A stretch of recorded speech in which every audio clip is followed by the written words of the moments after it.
14-ci bab. Yahudilarning o'tib ketish va Petrnan heytiga 2 kun qolgan edi.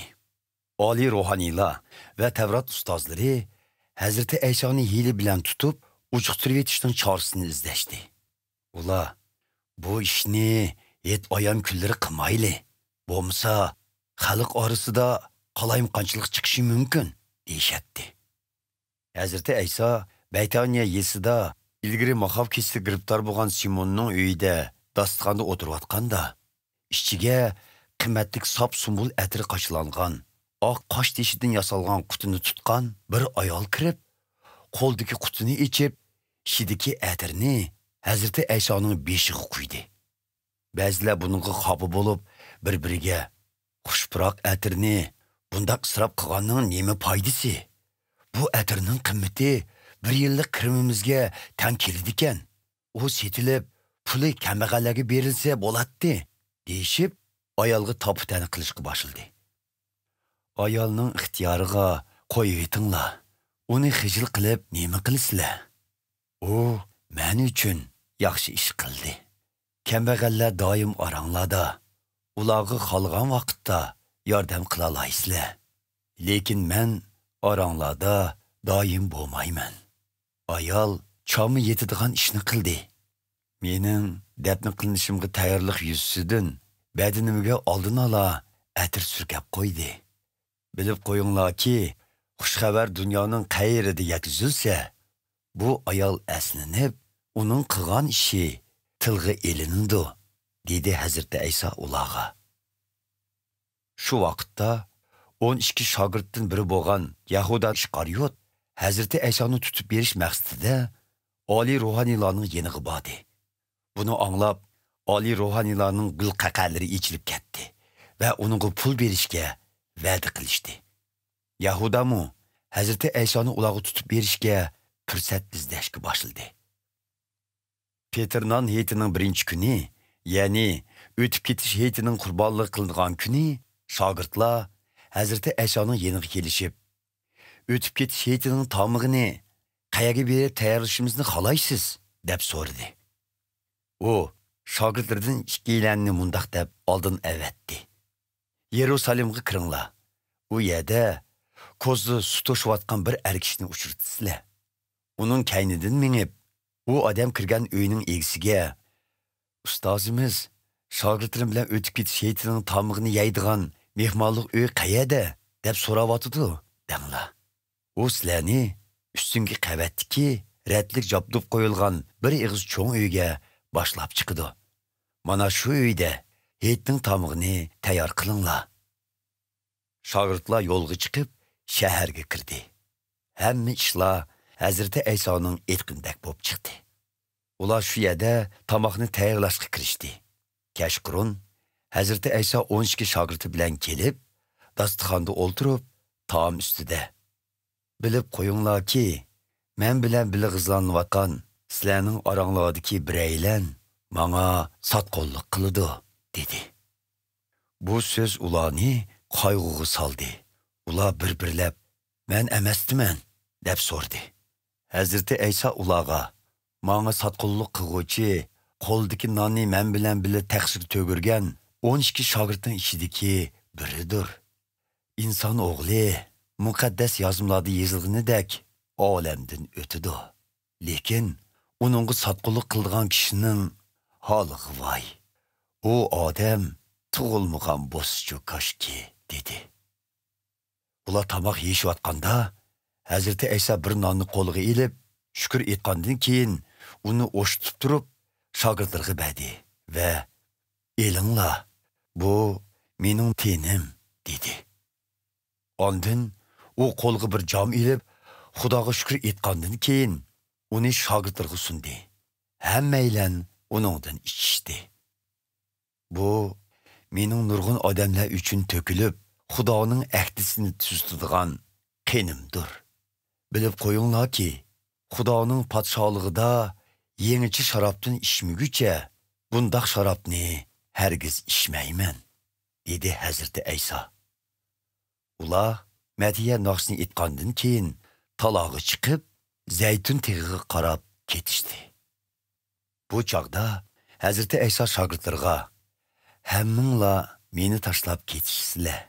Chunki muqaddas yozmalarda Xudo qo'ychini urib o'ltiraman, qo'ylari patparoq bo'lib ketidi" degan. Lekin men tirilgandan keyin Galileyaga sizlardan burun boraman dedi.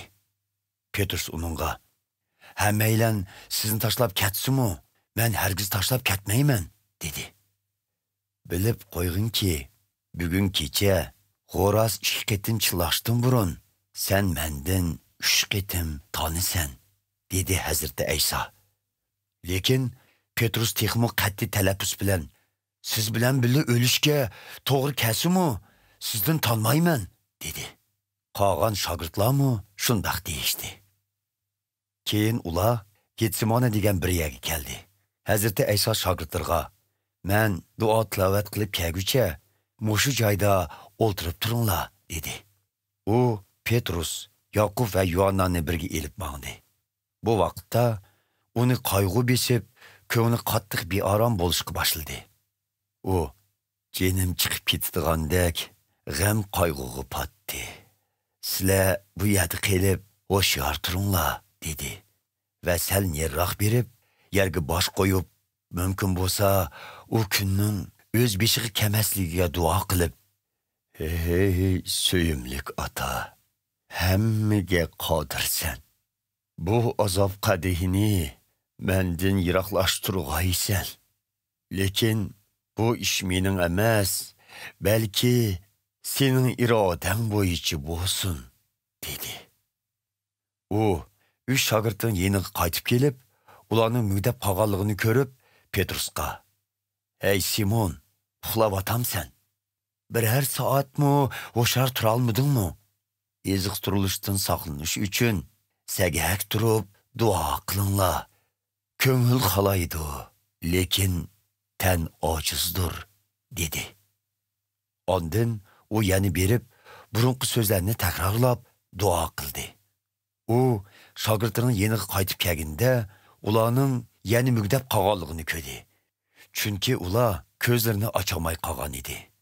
Ular Hazreti İsa'ga nima deyishini bilmay qoldi. Hazreti İsa 3-chi qitim ularning yeniga qaytib, "Sizlar texshi dam elib uxlayotamsizlar? Bo'ldi bas amdi. İnson o'g'lining gunohkorlarning qo'liga topshirilgan vaqt soati yetib keldi. Qopinglar, ketayli. Mana, manga satqullik qiladigan kishi kelibdi" dedi. Hazreti İsa'ning so'zi oyoqlashmasdinla 12 shogirdning biri bo'lgan Yahuda keldi. Uning yanida oliy ruhoniylar, Tavrat ustozlari va oqsoqollar tarafidan avatilgan, qilich to'qmoqlar bilan qurollangan zo'r bir to'p odam bor edi. Hazreti İsa'ga satqullik qilgan Yahuda ularga olliburun "Men kimni so'ysam, İsa shu. Sizlar uni tutib, qattiq muhofazat ostida edib meninglar" degan va so'yish orqali belgi bermoqchi bo'lgan edi. U udul Hazreti İsa'ning oldiga berib, "Ustoz" deb uni so'ydi. Shu chog'da u boshlab kelganlar Hazreti İsa'ga qo'l silib, uni tutqun qildi. Hazreti İsa'ning yeniklaridan biri qilichini sug'urib, bosh ruhoniyning chaqirig'i urdi. Qilich chaqarning qulog'iga tegib, uni shilib tushiribdi. Hazreti İsa "Sizlar qilich to'qmoqlarni ko'tarib, meni tutqili kelibsizlar. Meni qaroqchi ko'ryotamsizlar. Her kuni markaziy ibodatxona hoylarida sizlar bilan birga bo'lib ta'lim beratdim. U chaqda tutmadinglar. Bu ishlarning yuz berishi muqaddas yozmalarda oldin aytilganlarning amalga oshirilishi bo'ldi" dedi. Bu chaqda shogirdlarning hammasi uni tashlab qochib ketishdi. Hazreti İsa'ning kaynidan faqat uçsiga kandiraq yepinchaqlab olgan bir yosh agishib mangan edi. Ular uni tutib oldi. Lekin u rahning ichidan sug'urilib chiqib, yalang'och peti qochib ketdi. Ular Hazreti İsa'ni bosh ruhoniyning oldiga elib berishdi. Bütün oliy ruhoniylar, oqsoqollar va Tavrat ustozlari u yerga yig'ildi. Petrus Hazreti Aysoga toki bosh ruhoniyning hovlisigacha yiroqdan agishib berib, hovlida qarovullar bilan billa sinib o'ltirdi. Oliy ruhoniylar va butun oliy kengashma a'zolari Hazreti Aysoni o'lim jazosiga mahkum qilish uchun isbot izladi, ammo topolmadi. Bir muncha yolg'on guvohchilar o'tirg'i chiqqan bo'lsa-mu, isbotlari bir-biriga moslashmaydi.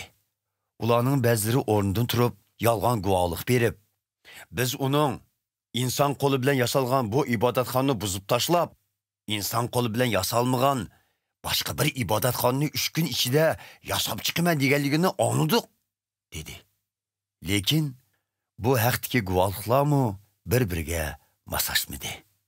Ondan bosh ruhoniy o'rnidan turib, jamoatning oldida Hazreti Aysoga: "Qani, javob bermamsan? Bularning sening ustidan bergan guvohliklarga nima deysan?" dedi. Lekin Hazreti Ayso shuk turib, hech qanday javob bermadi. Bosh ruhoniy yana uningdan: "Matiyilinishga loyiq bo'lgan Xudoning o'g'li, qutquvchi Masih senmi?" deb so'radi. "Ha, men", dedi Hazreti Ayso.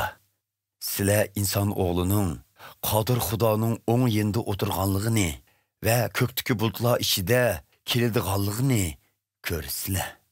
Bu so'zni anglagan bosh ruhoniy kiyimlarini yirtib tashlab, "Endi boshqa hech qanday guvohchining hojati qolmadi. Sizlar uning kipriklarini angladinglar. Endi buningga nima deysizlar?" dedi. Ular birdak uningga o'lim jazosi tegishlik deb hukm qilishdi. Ba'zilari uningga tukirishga boshladi. Ular yana uning ko'zlarini bog'lab, mush etib, "Payg'ambar bo'lsang, aytib boqina, seni kim urdi?" deyishdi. Qarovullarmi uni orsiga elib qachatladı. Petrus tuvandiki hovlida turardi. Bosh ruhoniyning dedaklaridan biri kelib, sinib o'ltirgan Petrusni ko'rib, uningga tiklinib qarab, "Senmi Nasiralik Ayso bilan bir eding-ku?" dedi. Petrus buni inkor qilib, "Sening nima davatqanligingni bilmadim, ham tushunmadim", dedi-de tashqariga, darvozaning oldiga chiqib turdi. Shu asnoda g'o'ras chilladi.